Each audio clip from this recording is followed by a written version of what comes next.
What is happening, everybody, man? Thank you guys tuning into episode 303 of Expert Mentors Live. We got the one and only Mr. Joel Perso back in the house, and I'm really excited to dive into this conversation with you, Joel. Something we talk about a lot, and really what the business model looks like, and how we're gonna really create, deliver, and capture value. Really, that's business model summed up is just that simple, right? How do we create value for the marketplace? How do we deliver it? How do we capture it? To then obviously monetize, to be able to provide the resources for it to continue to move forward.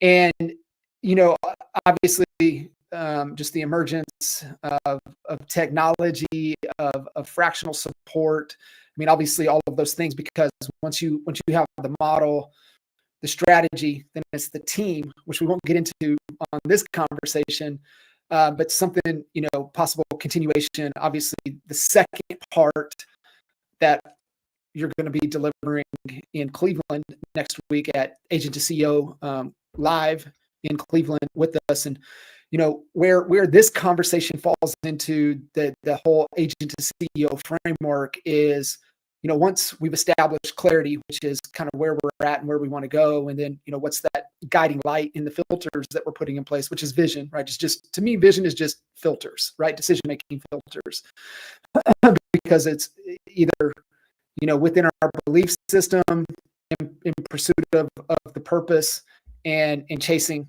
what the goal is, but the goal should unlock freedom. And what's my vehicle?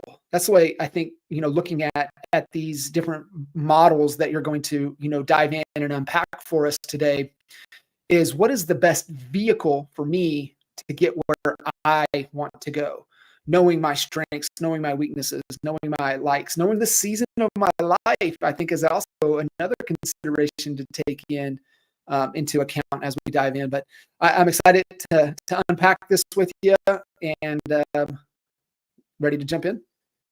Yeah, let's go. So it fits into the whole agent to CEO framework that we're going all the way through in Cleveland next week. I'll give a quick plug for that. There are still a few tickets left. So agent to CEO CLE.com. If you guys want to get out to Cleveland and hang out with us for a couple days. Also connecting that to an incredible charity event, Rock the Spectrum, that Al Stasic puts on. So if you want the full experience, come up to Cleveland next week. Like I said, still some tickets available.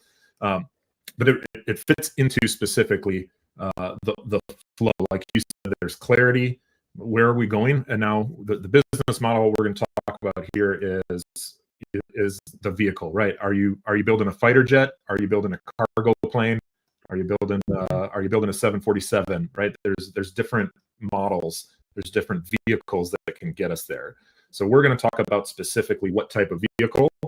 And then the follow-up to this is the business model canvas that you teach. So there's 9 elements of the business model canvas. We're not doing that today. Tina Call and you, I believe, are going to do that in Cleveland, and I'm really excited to get her take and see you guys roll on that. So when I talk about the vehicle, we're going to go over 4 main, but 5 business models, 5 vehicles that real estate agents and team leaders can choose to get where they want to go. So the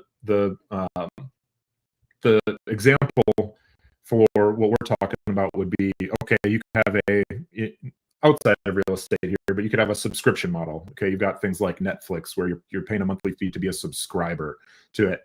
You could also have like a freemium model where there's a free version and then you upgrade people into a paid version. There are franchise models like a KW Office or a McDonald's, right, where there's you're selling franchises and that's the main goal. And many more than that, but those are just some examples that people are going to understand here. So that's what we're talking about. What are the real estate team versions of that type of conversation? And so I've identified 5 main ones that I think most iterations that we see, and you and I talk to a lot of team leaders, a lot of agents, just about everything's going to fit somewhere into these 5 models.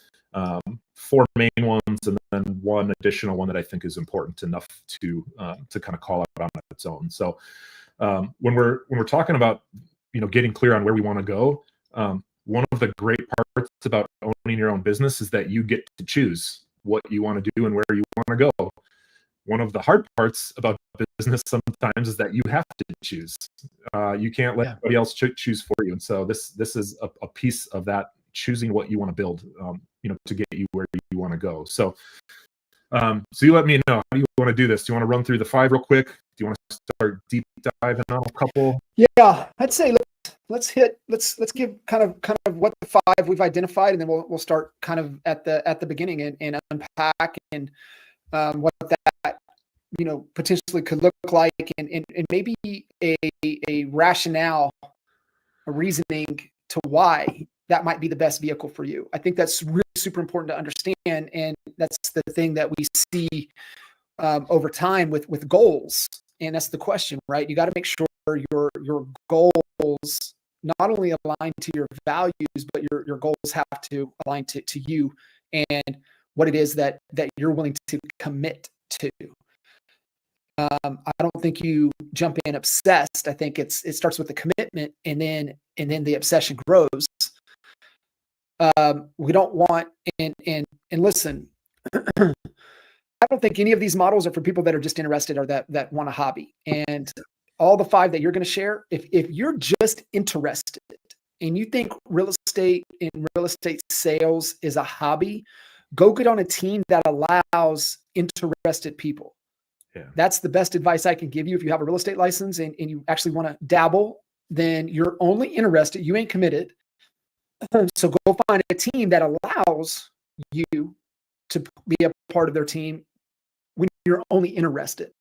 Now, some of these models are going to be requirements of teams, and a lot of those teams and their culture is not going to allow interested people. You're at least going to have to be committed to doing the work. So let's do an overview, and then let's start at the first one and work through them. Perfect. Yeah, it's a really good point. These are business models. These are if you want to build a business. These are not ways to be a real estate agent. These are ways to have a real estate business. So, all right, we'll run through them quick, and then we can dive in. So, first one is what I call the ATM model, or the cash machine model. Real briefly, this is the team leader is doing every transaction for themselves. They have unlicensed team members or other forms of support to help them do more deals. And focus on being as profitable as possible. I built out a quadrant of freedom and profitability we can get into later too, of high profit, low profit, and high freedom, low freedom. So perfect. That'll be great when we come back around. We'll really dive into perfect. So first model, the ATM model, the cash machine. Second one is what I call leveraged models, where team leader is still involved in every transaction, but we've got some licensed help, whether that's a production partner, a showing assistant, maybe some of the services out there like Shawani, your deals, but you're still touching every deal in this model.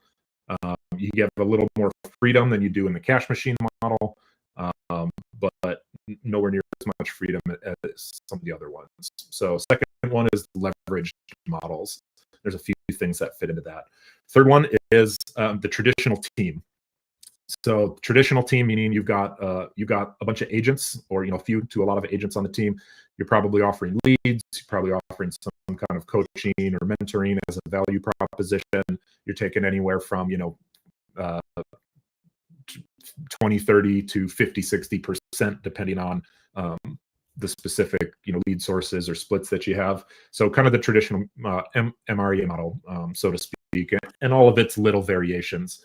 We all used to think we were doing something pretty unique back in the mastermind days, but we all found that we were pretty much all running the same model.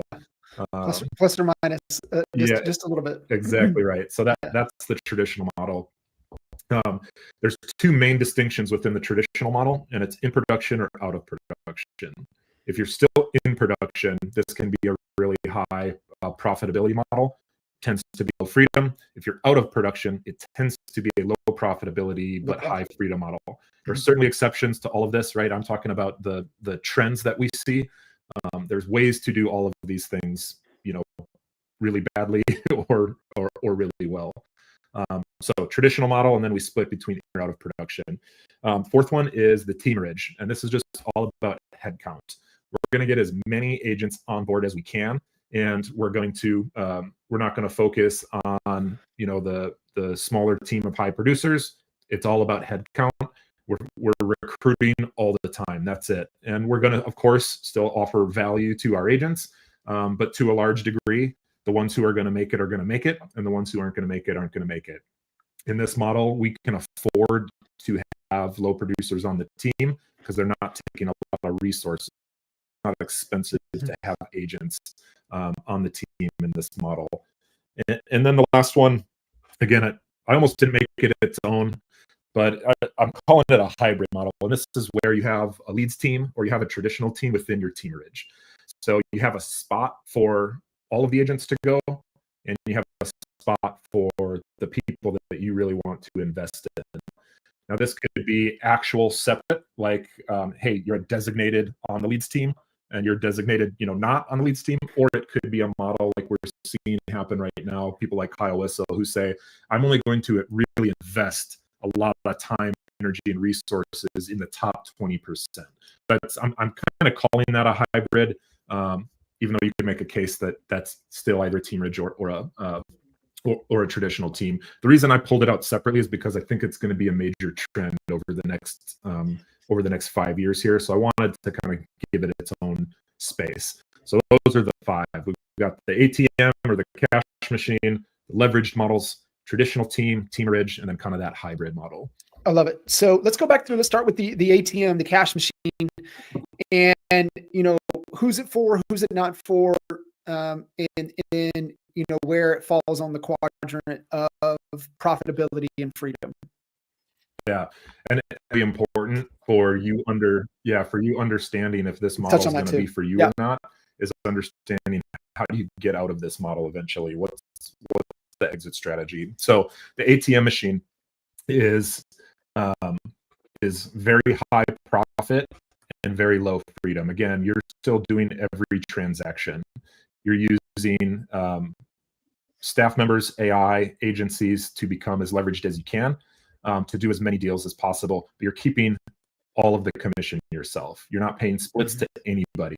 So you can be incredibly profitable, 80, even 90% net profit, depending on how big your in-person or VAT might be.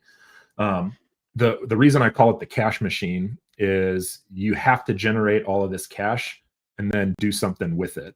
So the exit strategy in this model is you're acquiring assets that are going to one day get you to your freedom passive income number. In this model, that's going to be real estate. That's going to be maybe like dividend stocks. It's probably not going to be other businesses because you're not going to have the time to effectively run those. It's going to be real estate. It's going to be securities, most likely. So you're using that cash to generate opportunities for you to purchase assets with the goal of one day those assets are going to generate enough income for me to essentially retire. That's the only exit strategy that exists in the ATM model. Let's talk. Thread of that model is if anything happens to you for any reason, everything stops. If you get sick, if you have a family member get sick that you need to take time away from the business, there's some things we can do, like we can get you a vacation, right? That's not hard. But if you have to step away for an extended period of time, all the income stops. And that's the major threat to this. The other threat to this is that it cash to support your lifestyle as your lifestyle expands, right? And so that's it's easy to fall into that, right? When things are good, you think they're going to keep being good. You're going to think they're going to keep growing, and you get undisciplined to really personal spending, personal compensation, and that will get you in trouble. That's also a threat to the ATM cash machine if you're not typically a disciplined type of individual with your spending, and your expenses expand with the income coming in. And the downside is, like, the market shifted and your revenue goes from 1 to in half, but your expenses stay as if it was 1, then you're going to get yourself in a bind. Yeah. Yeah, this is it, and really the threat side of all of these models, and one of the things that makes business hard is it's easy to do it wrong, right? Like lifestyle creep is easy to let happen, Mhm. and so you really got to be careful of that. Yeah, because if you let it turn into a lifestyle business where the cash you're generating is funding the lifestyle and not funding the asset acquisition, then you've eliminated your only exit strategy, and there's no path out for you. The answer is you're selling real estate till you're dead.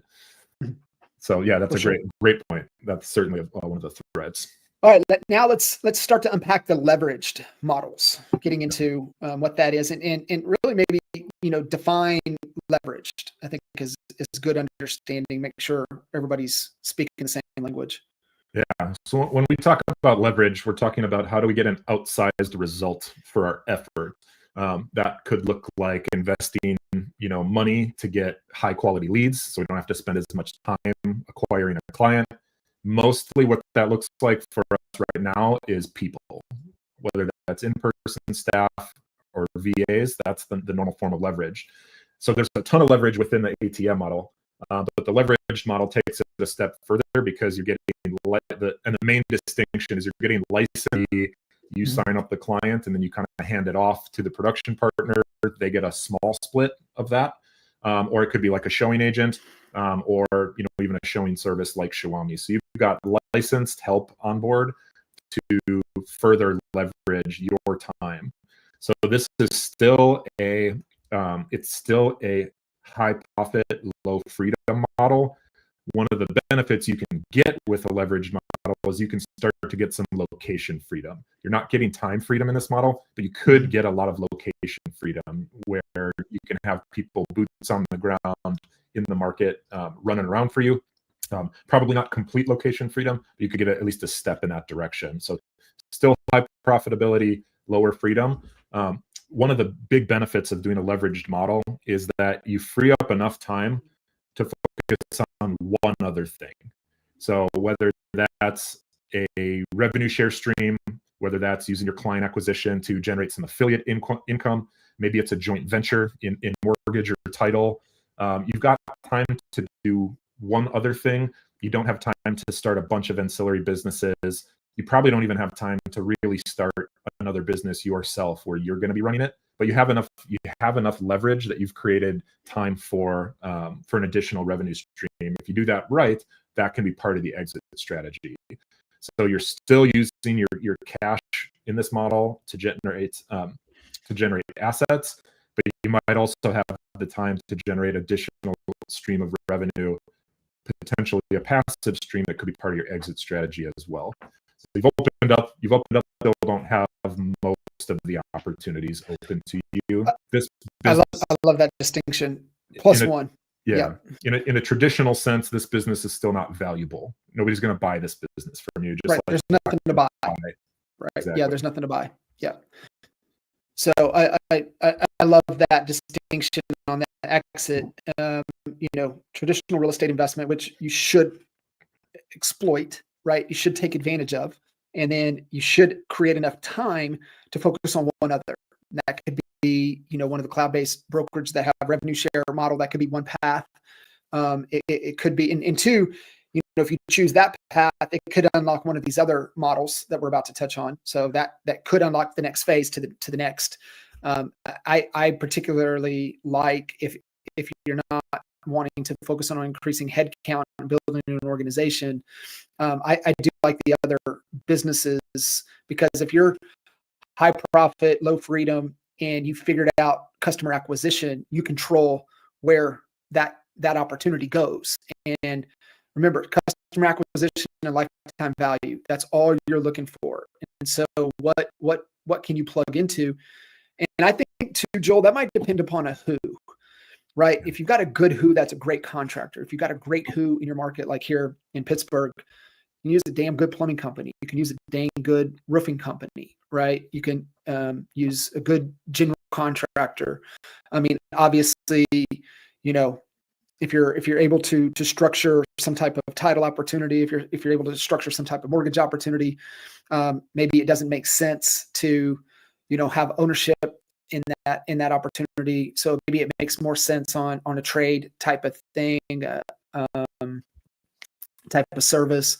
I've been thinking a lot about what you had shared about Leo and Leo's filters. I want to own something that touches every transaction. So we're really good. If you're really good on the real estate side of things at customer acquisition, what can something that you have a percentage of actual equity and ownership in that touches or has an opportunity to touch every client, or even more importantly, what about the clients you can't start your acquisition, your strategy.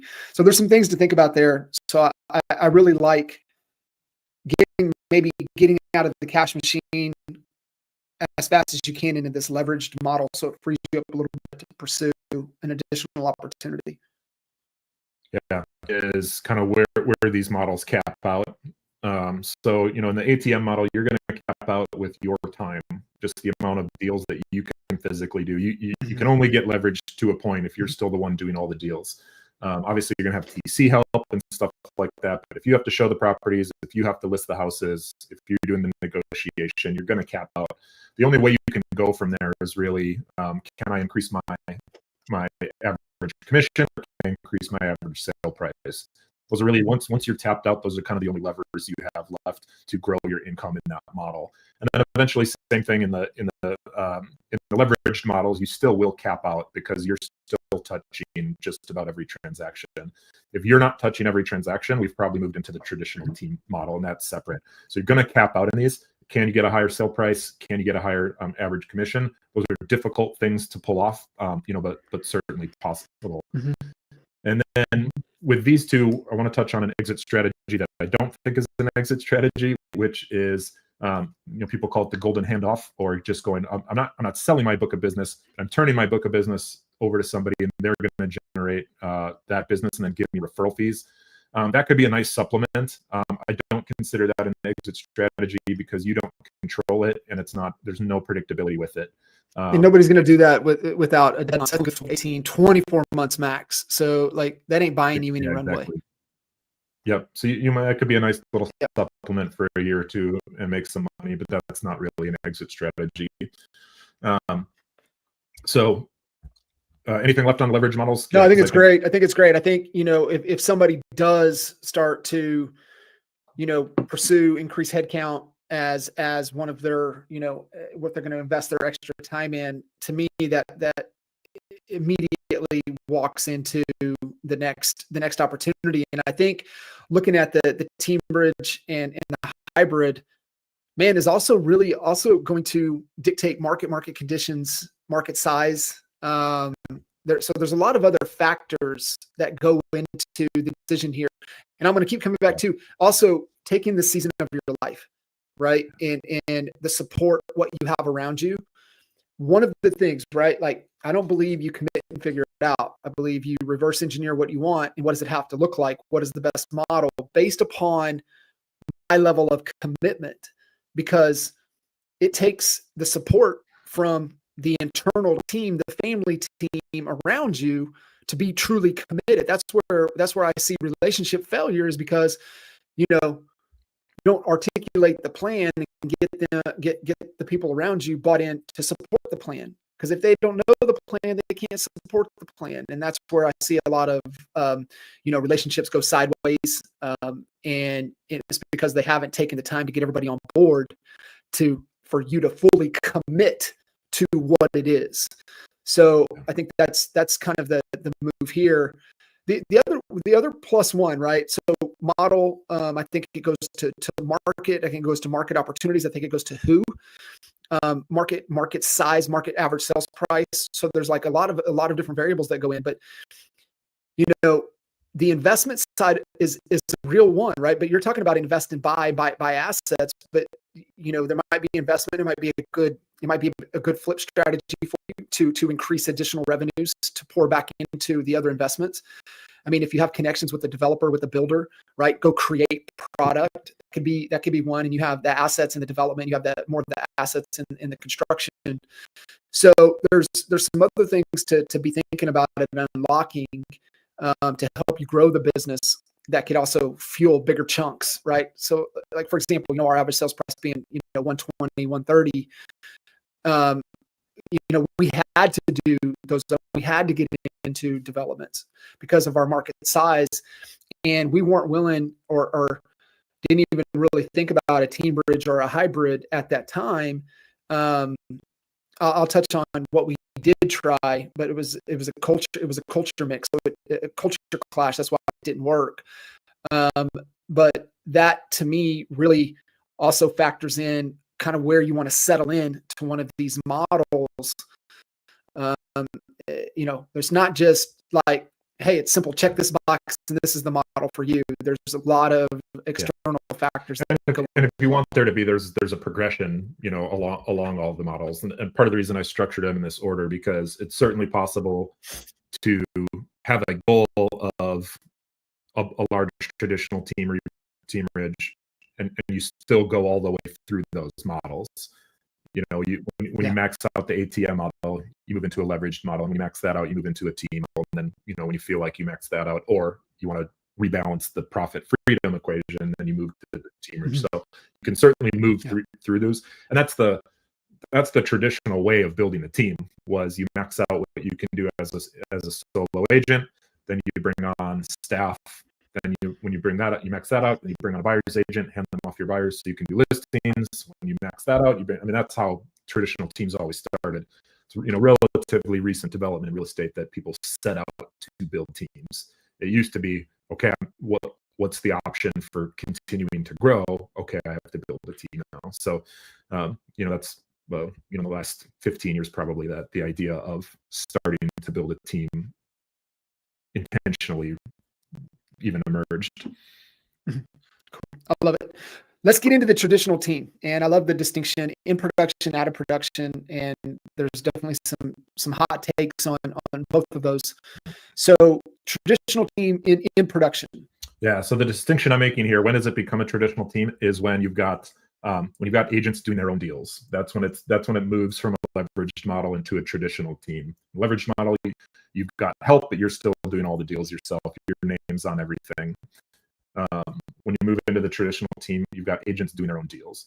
So when we talk about in production, which is how obviously everybody starts, still high profit and low freedom, because you're doing all of your own production, plus you're trying to deliver on the value that you promised the agents when they came on to join you. So can be high profit because you're getting a piece of everything the agents do. You're also getting your own production. So exit strategy when you're in production, still pretty limited.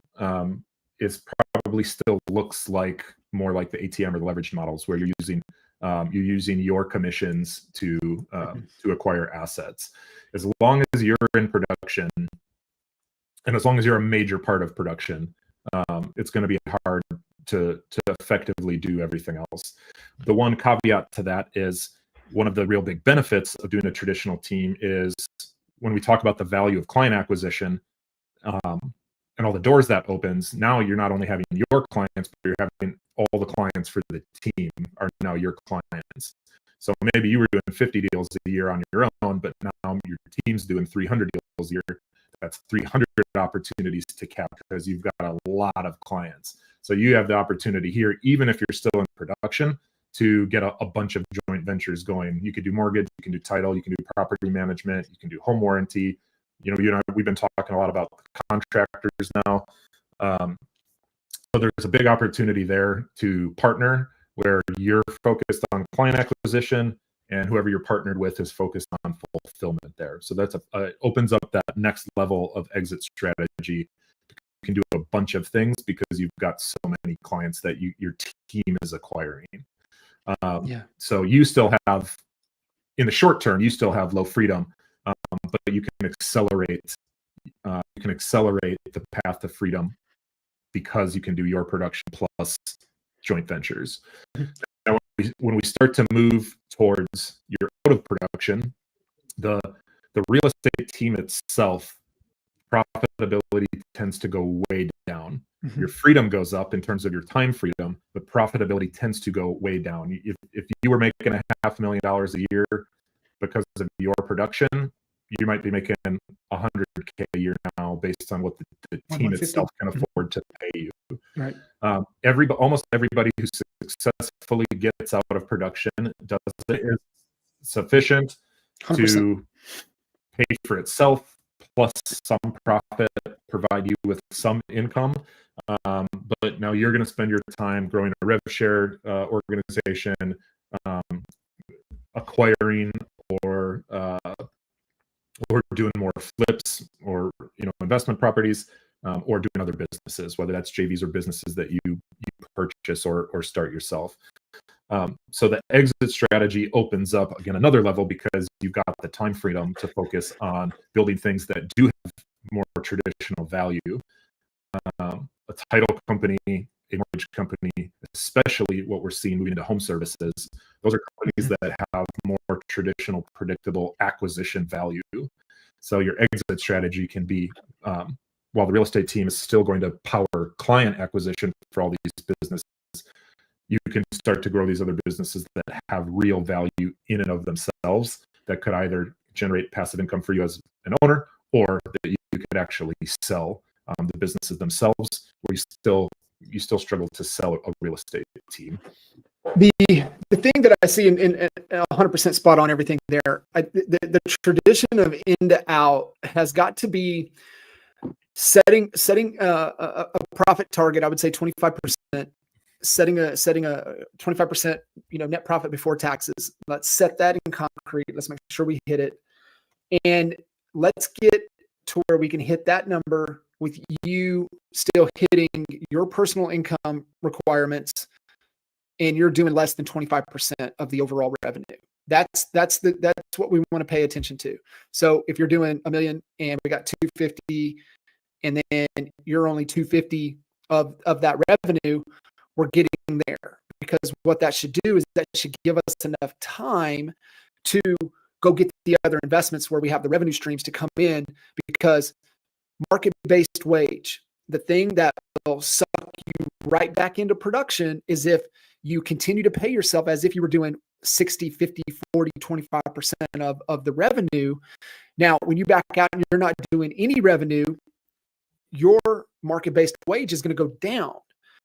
And so there is sometimes a little bit of a hybrid, but you still the production or less, then we need to reallocate your time to pursue other entities, other opportunities to get that revenue stream up to where it can compensate you.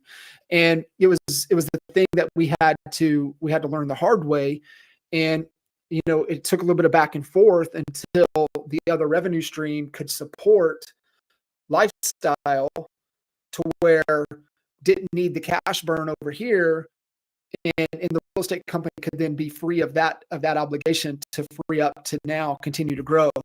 So there's a little bit of a transition period that it takes to go from in to out, but you're 100% spot on. The only people that truly get out, they have other revenue streams, or their investments are starting to cash flow enough where they don't need the money or all the money to support their lifestyle from that business. Yeah. There's also an important distinction between out of production and out of the business. Usually your first step is out of production, but you're still head of the company. That's where it's especially critical that you're on a salary, you're getting paid a market-based wage for head of company.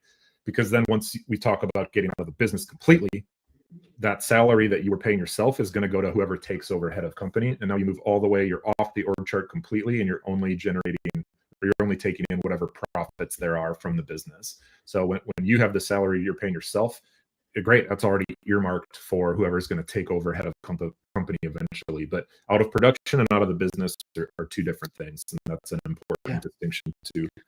Very important. We're out.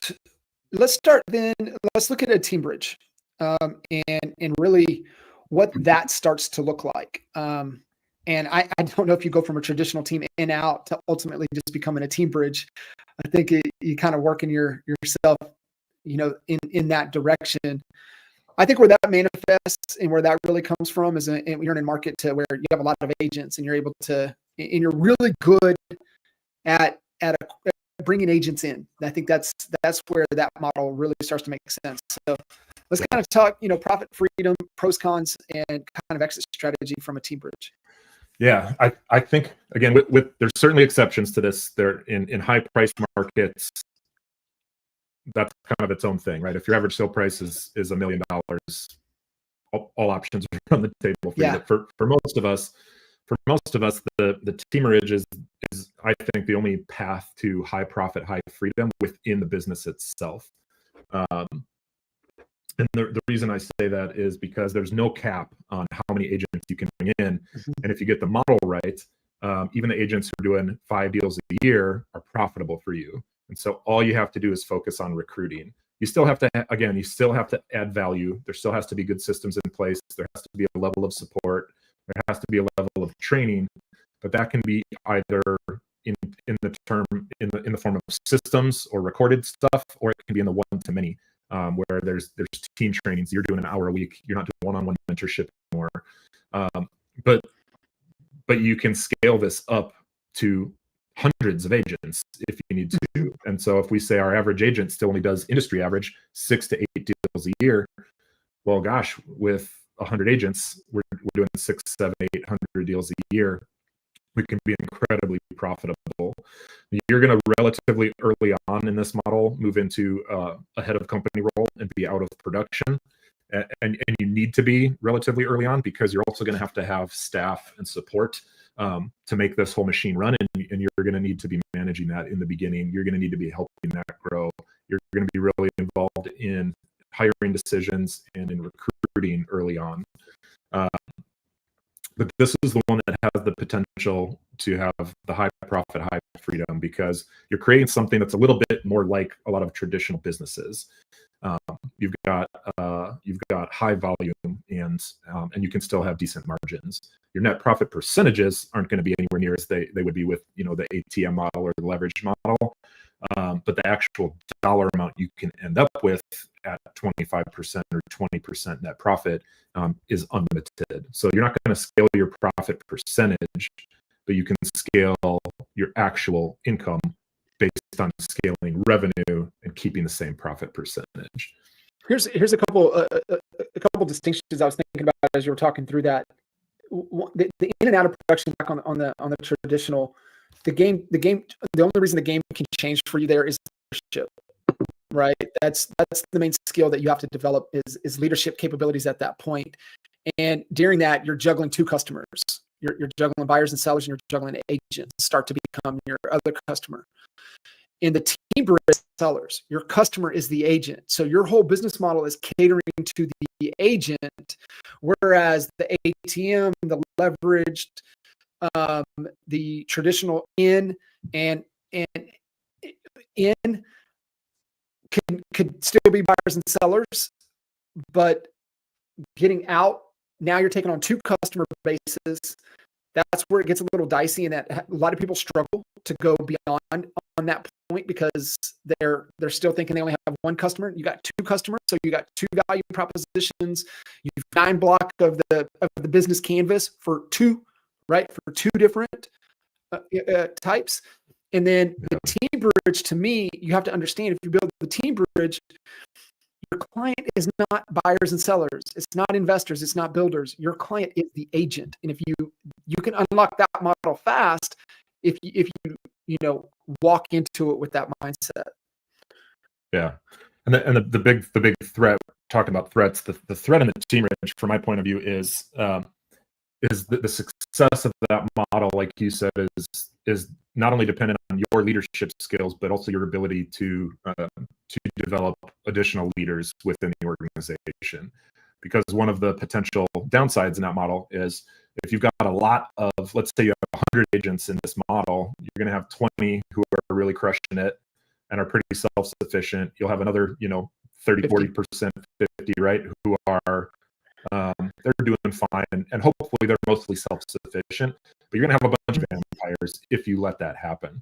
And so this model can become really overwhelming if you're not able to lead effectively. Part of leadership is accountability, and then putting the right systems in place, putting the right people in place, because you have to insulate yourself from getting sucked into every problem that your 1 deal a year agent might have.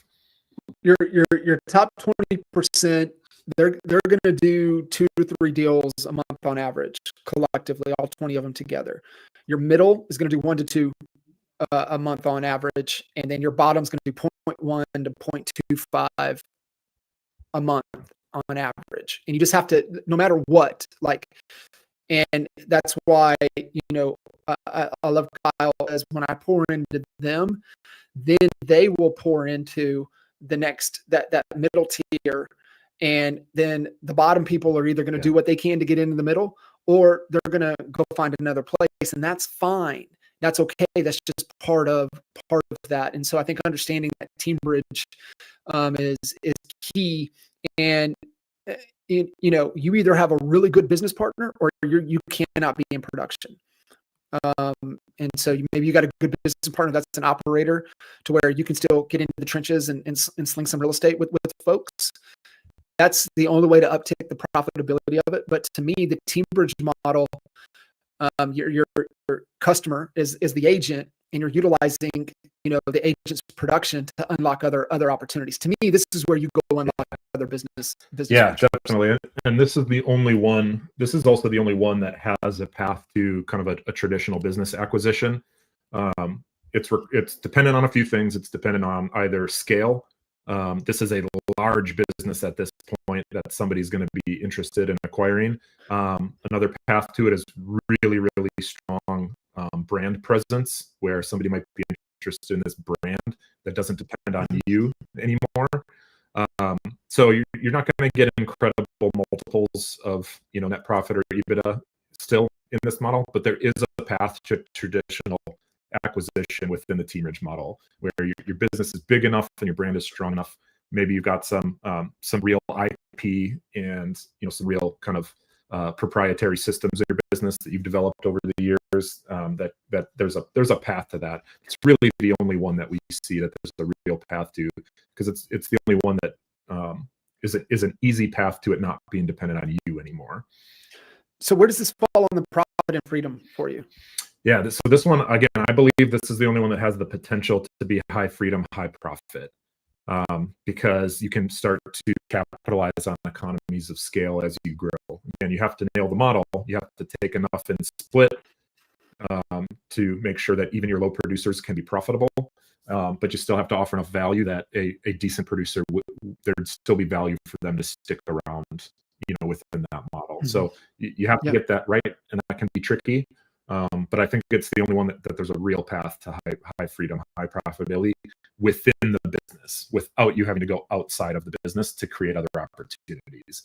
Now, you certainly can, because just like you get the benefit of going from yourself to your traditional team in terms of how many deals you're doing, you get the benefit of going from a traditional team to a team bridge. You can do 1,000 transactions a year in this model. That's 1,000 opportunities to feed all the other businesses that you could be a part of. So you can really supercharge all of the other opportunities in this model, because if you control client acquisition in any of these models, well, great. This is the one that's getting the most clients, and therefore the most opportunities. So you can really do some pretty big stuff, and a lot of the major players within real estate are doing exactly that.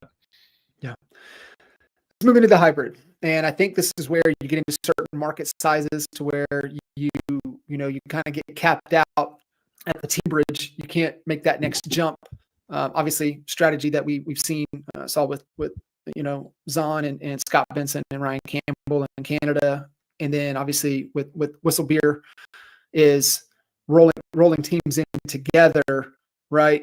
But you get to a certain point, the additional value to make the next jump is that you got to start providing opportunities. You just have to, right?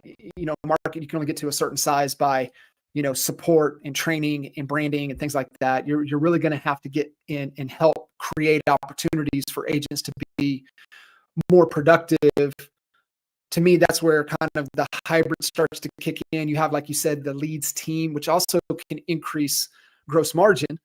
Might not increase profitability, but it might increase that gross margin to where you have more company dollar coming in. So yeah, where does this one start to fall? And who is this model for, and who is it not for? Yeah.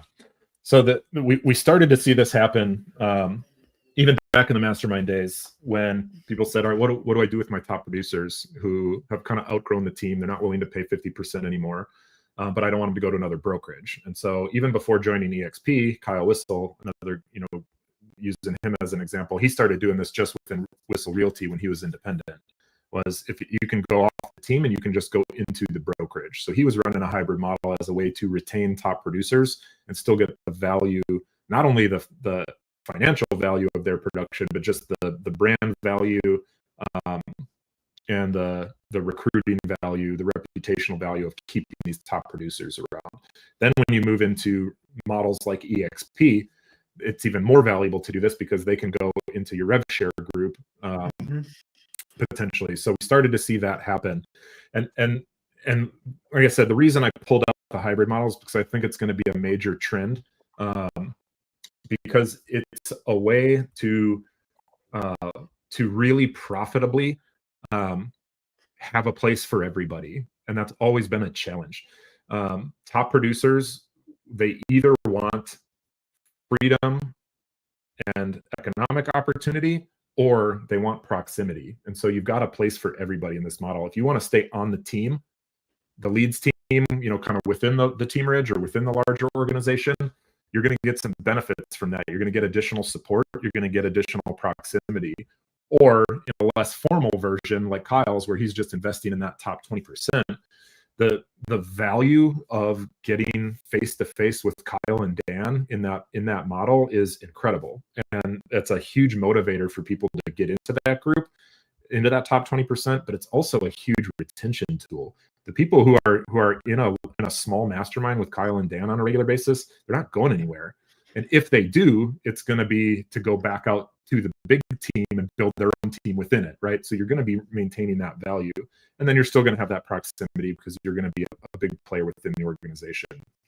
So the reason I think Kenny Charm does the same thing, right? Like they have multiple locations, but part of the, the connection and being part of the team is, and rewarding, your top 20%, rewarding. You get masterminds with him. You get masterminds with his key leadership people. When you're in that big of an organization, there's real value there, and being able to really dive deep and mastermind with somebody that's just going to pour in you to help you grow your business. So that is a huge value proposition, not just providing leads, but being able to now you have time you can pour into these people. Yeah. Yeah, and it lends itself really well to the acquisition side, because we'll use Kyle and Dan as an example. We can integrate those two teams much more seamlessly when we have that approach. When we're having our two key leaders, Kyle and Dan, focus on the top 20% of the teams, we can bring them together. We can get them on board. We can get them bought in. We can fix things really quickly. What are our top agents struggling with or dealing with? They have a direct line to what the people on the ground are doing. So you're getting constant feedback from that. So it's a really powerful model. Another thing I really like about it is for most of the teams that have grown really big, there was a time around 10 agents where it was the most fun it's ever been. Everybody was bought in. Everybody was producing. We hung out together. We had that that family kind of feel.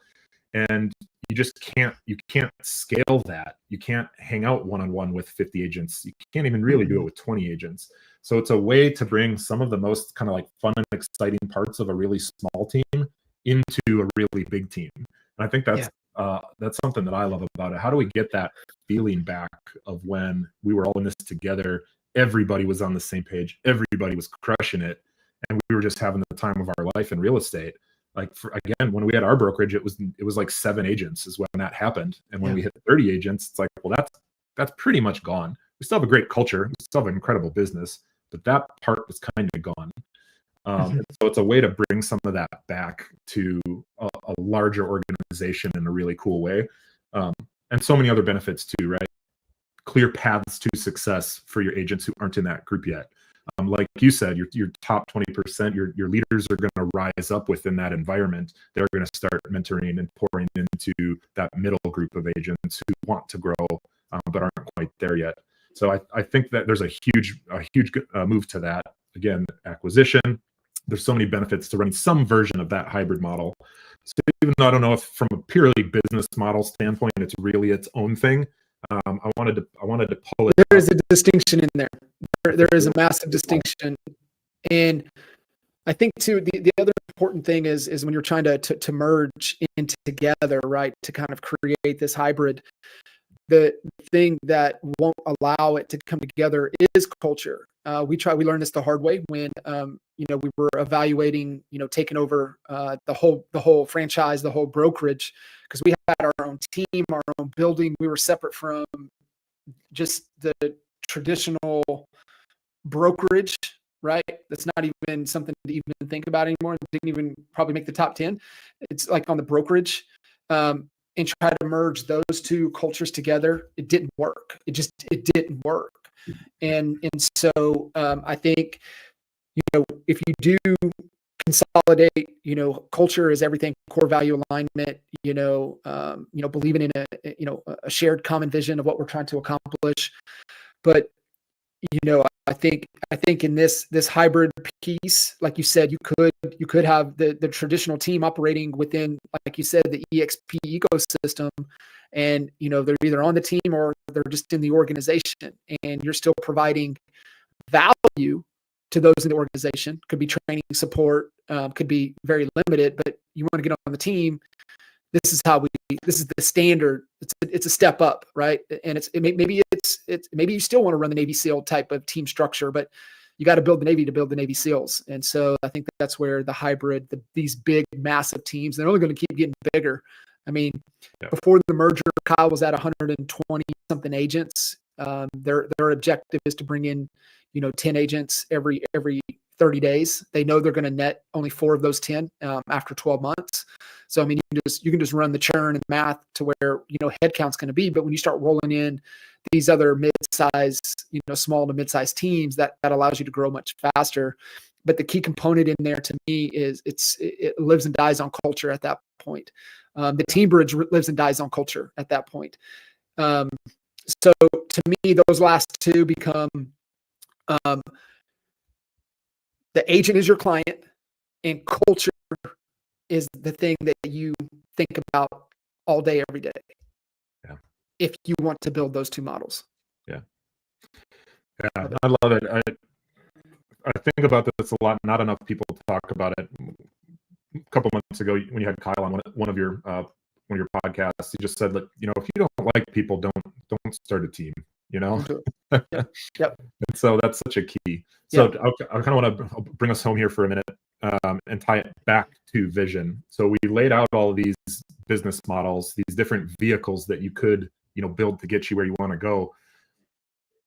Think about how some of those things made you feel. Like, did hearing some of those things make you just like cringe and be like, oh my gosh, I would never want to do something like that?